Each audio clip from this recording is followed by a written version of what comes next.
இதெல்லாத்தையும் கொஞ்சம் கூட சோர்வு இல்லாம கொண்டாட்டமா பேசும்.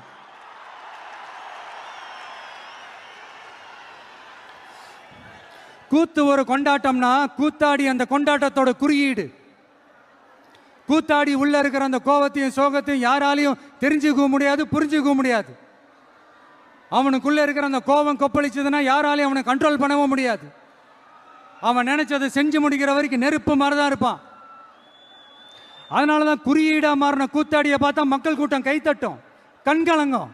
காரணம் வேற ஒன்றும் இல்லை, அவன் நம்மள மாதிரியே இருக்கிறானே, நமக்கான ஆளா இருக்கிறானே, நாம நினைச்சதை பேசுறானே, நமக்காக பேசுறானே அப்படின்ற அந்த கனெக்ட் தான் கூத்தாடிய மக்கள் கொண்டாட காரணம்.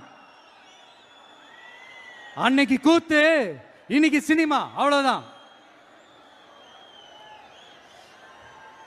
ஆரம்பத்தில் நாமளும் இந்த சினிமா இந்த ஃபீல்டுக்கு வந்தப்போ